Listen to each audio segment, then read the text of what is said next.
ಸ್ನೇಹಿತರೆ ನಮಸ್ಕಾರ. ನೀವು ನೋಡ್ತಾ ಇದ್ದೀರಾ ಟೆಕ್ನಿಕಲ್ ತಪಸ್ ಯೂಟ್ಯೂಬ್ ಚಾನಲ್. ನಾನು ವಿಕ್ರಮ್. ಸ್ನೇಹಿತರೆ, ನೀವಿಲ್ಲಿ ಗಮನಿಸ್ತಾ ಇರಬಹುದು, ಈಗಾಗಲೇ ರಾಜ್ಯ ಸರ್ಕಾರದಿಂದ ರಾಜ್ಯದಲ್ಲಿ ಏನು ಬಂದಿರುವ ಬರದಿಂದ ರೈತರು ಅಕ್ಷರಶಃ ಒಂದು ಸಂಕಷ್ಟಕ್ಕೆ ಈಡಾಗಿದ್ದಾರೆ.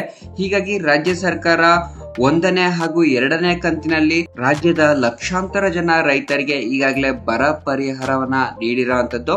ಆದ್ರೆ ಕೆಲವೊಂದು ತಾಂತ್ರಿಕ ಸಮಸ್ಯೆಯಿಂದ ಕೆಲವೊಂದು ರೈತರ ಖಾತೆಗಳಿಗೆ ಹಣ ಜಮಾವಣೆ ಆಗಿಲ್ಲ. ಹೀಗಾಗಿ ಅಂತಹ ರೈತರಿಗೆ ಮಾನ್ಯ ಮುಖ್ಯಮಂತ್ರಿಗಳು ಅವರ ಅಫಿಷಿಯಲ್ ಟ್ವಿಟರ್ ಖಾತೆಯಲ್ಲಿ ಒಂದು ಗುಡ್ ನ್ಯೂಸ್ ಅನ್ನ ನೀಡಿದ್ದಾರೆ.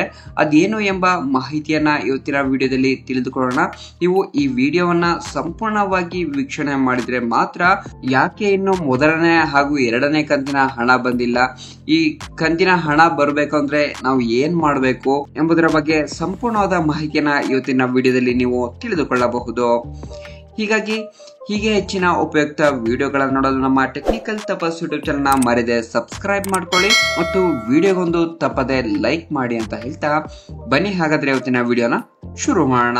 ಹೌದು ಸ್ನೇಹಿತರೆ, ಮೊನ್ನೆ ನೀವು ಬಂದ ಒಂದು ಪತ್ರಿಕೆಯಲ್ಲಿ ಮಾಹಿತಿಯನ್ನ ಗಮನಿಸಬಹುದು.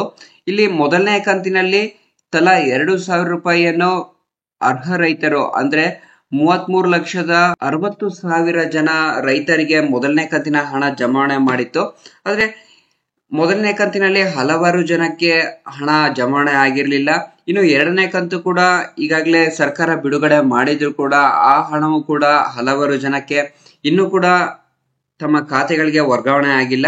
ಹೀಗಾಗಿ ನೀವಿಲ್ಲಿ ಗಮನಿಸ್ತಾ ಇರಬಹುದು, ಮಾನ್ಯ ಮುಖ್ಯಮಂತ್ರಿಗಳ ಒಂದು ಅಫಿಷಿಯಲ್ ಟ್ವಿಟರ್ ಖಾತೆಯಲ್ಲಿ ನೀಡಿರುವ ಮಾಹಿತಿಯ ಪ್ರಕಾರ ಈಗಾಗಲೇ NDRF ಹಣ ಬಿಡುಗಡೆ ಆದ ಕೂಡಲೇ ರೈತರಿಗೆ ಅರ್ಹ ಪ್ರಕಾರ ಪರಿಹಾರ ಪಾವತಿಸಲಾಗಿದೆ. ಇಂದಿನಿಂದ 32,12,000 ರೈತರ ಖಾತೆಗಳಿಗೆ ಸಂಪೂರ್ಣ ಬೆಳೆ ಪರಿಹಾರ ಜಮಾವಣೆ ಮಾಡಲಾಗಿದೆ.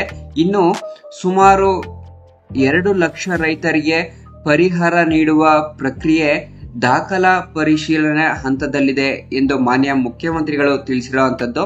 ಅಂದ್ರೆ ಸ್ನೇಹಿತರೆ, ಈಗಾಗಲೇ 32,12,000 ಜನ ರೈತರಿಗೆ ಹಣವನ್ನ ಬಿಡುಗಡೆ ಮಾಡಲಾಗಿದೆ. ಆದ್ರೆ ಇನ್ನು ಸುಮಾರು 2 ಲಕ್ಷದಷ್ಟು ಜನ ರೈತರಿಗೆ ಹಣ ನೀಡುವ ಪ್ರಕ್ರಿಯೆಯಲ್ಲಿದೆ. ಅಂದ್ರೆ ದಾಖಲಾತಿ ಪರಿಶೀಲನೆ ಅಥವಾ ಇತ್ಯಾದಿ ತಾಂತ್ರಿಕ ದೋಷಗಳಿಂದ ಇದನ್ನು ಅವರ ಖಾತೆಗೆ ಜಮಾವಣೆ ಮಾಡಲು ಆಗಿರೋದಿಲ್ಲ. ಹೀಗಾಗಿ ಅಂತಹ ರೈತರು ಅಂದ್ರೆ 1ನೇ ಕಂತು ಹಾಗೂ 2ನೇ ಕಂತಿನ ಹಣ ಯಾವೆಲ್ಲ ರೈತರಿಗೆ ಬಂದಿಲ್ಲ, ನೀವು ಸ್ವಲ್ಪ ವೇಟ್ ಮಾಡಬೇಕಾಗುತ್ತೆ. ಯಾಕೆಂದ್ರೆ ಕೆಲವೊಂದು ಸಮಸ್ಯೆಗಳಿಂದ ನಿಮ್ಮ ಖಾತೆಗೆ ಹಣ ಬಂದಿರೋದಿಲ್ಲ. ಇನ್ನು ಇದರಲ್ಲೇ ಮಾನ್ಯ ಮುಖ್ಯಮಂತ್ರಿಗಳು ತಿಳಿಸಿರುವ ಮಾಹಿತಿಯಂತೆ ಇದಲ್ಲದೆ ಹಲವಾರು ತಾಲೂಕುಗಳಲ್ಲಿ ಬರ ಪರಿಹಾರ ಪಟ್ಟಿಯಲ್ಲಿ ಸೇರದೆ ಮಳೆ ಆಧಾರಿತ ಬೆಳೆಗಳಿಗೂ ಪರಿಹಾರದ ಧನ ವಿತರಿಸಲು ಮತ್ತು 2 ಲಕ್ಷ ಹೆಕ್ಟೇರ್ ನೀರಾವರಿ ಪ್ರದೇಶವನ್ನು ಒಳಗೊಳ್ಳುವ ಸುಮಾರು 1.63 ಲಕ್ಷ ರೈತರಿಗೂ ಪರಿಹಾರ ವಿತರಿಸಲು ತೀರ್ಮಾನಿಸಲಾಗಿದೆ. ಸಣ್ಣ ಮತ್ತು ಅತಿ ಸಣ್ಣ ಒಣ ಬೇಸಾಯ ಮಾಡುವ ಸುಮಾರು 16 ಲಕ್ಷ ಕುಟುಂಬಗಳಿಗೆ ಬರಗಾಲದಿಂದ ಆಗಿರುವ ಜೀವನೋಪಾಯ ನಷ್ಟಕ್ಕೆ ಪರಿಹಾರವಾಗಿ ತಲಾ 3,000 ನೀಡಲು ತೀರ್ಮಾನಿಸಲಾಗಿದೆ ಎಂದು ಈ ಮಾಹಿತಿಯಲ್ಲಿ ತಿಳಿಸಿರುವಂತದ್ದು. ಹಾಗಾದ್ರೆ ಸ್ನೇಹಿತರೆ, ಇವತ್ತಿನ ವಿಡಿಯೋದಲ್ಲಿ ಯಾವೆಲ್ಲ ರೈತರಿಗೆ ಇನ್ನು ಬರ ಪರಿಹಾರದ ಹಣ ಬಂದಿಲ್ವೋ ಅವರು ಏನ್ ಮಾಡ್ಬೇಕು ಎಂಬ ಮಾಹಿತಿಯನ್ನ ತಿಳಿಸಿದ್ದೀನಿ. ನಿಮ್ಗೆ ಏನಾದ್ರೂ ಹಣ ಬಂದಿದೆ ಅಂತಂದ್ರೆ ಅದನ್ನ ಹೇಗೆ ಚೆಕ್ ಮಾಡ್ಕೊಳ್ಬೇಕು ಎಂಬ ಮಾಹಿತಿಯನ್ನ ಕೂಡ ಹಿಂದಿನ ವಿಡಿಯೋದಲ್ಲಿ ತಿಳಿಸಿದ್ದೀನಿ. ಆ ವಿಡಿಯೋನ ಕೂಡ ನೀವು ನೋಡ್ಕೊಂಡು ಮಾಹಿತಿಯನ್ನ ತಿಳ್ಕೊಬಹುದು. ಏನೇ ಡೌಟ್ಸ್ ಗಳಿದ್ರು ನಮ್ಮ ಕಾಮೆಂಟ್ ಬಾಕ್ಸ್ ನಲ್ಲಿ ತಿಳಿಸಿ ಮತ್ತು ನನ್ನ ಇನ್ಸ್ಟಾಗ್ರಾಮ್ ID ಕೂಡ ಡಿಸ್ಕ್ರಿಪ್ಷನ್ ಬಾಕ್ಸ್ ಅಲ್ಲಿ ಕೊಟ್ಟಿದ್ದೀನಿ, ನೀವು ಯೂಸ್ ಮಾಡಿಕೊಂಡು ನನ್ನ ಕಾಂಟ್ಯಾಕ್ಟ್ ಮಾಡಬಹುದು. ಹೀಗೆ ಹೆಚ್ಚಿನ ಉಪಯುಕ್ತ ವಿಡಿಯೋಗಳನ್ನು ನೋಡಲು ನಮ್ಮ ಟೆಕ್ನಿಕಲ್ ತಪಸ್ ಯೂಟ್ಯೂಬ್ ಚಾನಲ್ ಸಬ್ಸ್ಕ್ರೈಬ್ ಮಾಡ್ಕೊಳ್ಳಿ ಅಂತ ಹೇಳ್ತಾ ಮುಂದಿನ ವಿಡಿಯೋದಲ್ಲಿ ಸಿಗೋಣ. ನಮಸ್ಕಾರ.